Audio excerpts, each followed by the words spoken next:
श्रीलंका में आर्थिक कब्जे की ओर बढ़ रहे चीन को भारत ने बड़ा झटका दिया है। भारत के अडानी समूह ने श्रीलंका के कोलंबो बंदरगाह में एक टर्मिनल बनाने का बड़ा फैसला किया है। नमस्कार दोस्तों, मैं हूं अभिषेक। इंटरनेशनल अफेयर्स हिंदी में आप सभी का स्वागत है।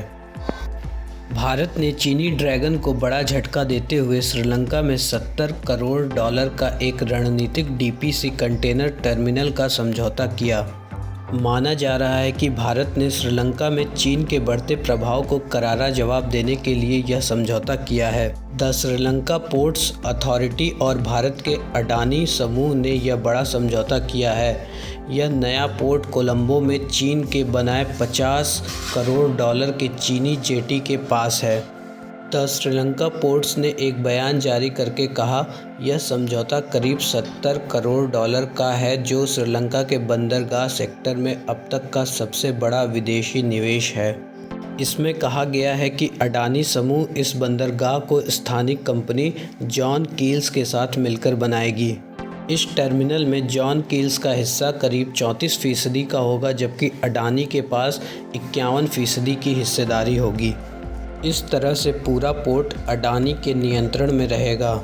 इसका नाम कोलंबो वेस्ट इंटरनेशनल टर्मिनल रखा गया है। यह नया कंटेनर जेटी करीब 1.4 किलोमीटर लंबा है।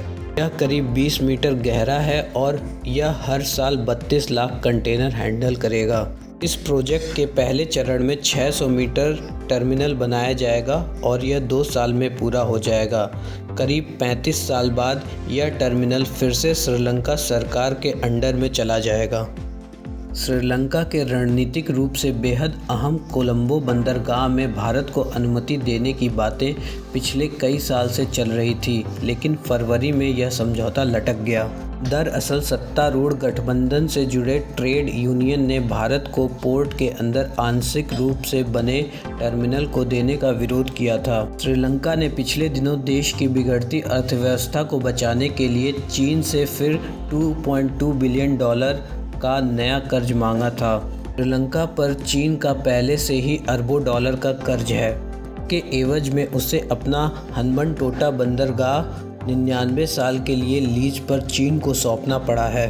श्रीलंका को चीन के कर्ज के जाल में उलझते देख भारत समेत कई पश्चिमी देश परेशान हैं। दरअसल इन देशों को डर है कि कहीं चीन के कर्ज के एवज में पूरे श्रीलंका पर चीन का कब्जा न हो जाए। ऐसी स्थिति में हिंद महासागर में चीन को बड़ी ताकत मिल जाएगी।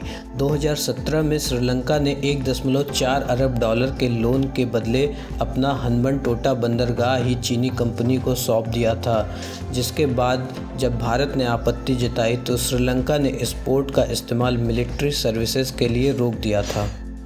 दुनिया से जुड़ी ऐसी ही खबरों को हिंदी में सुनने के लिए सब्सक्राइब करें इंटरनेशनल अफेयर्स हिंदी। धन्यवाद।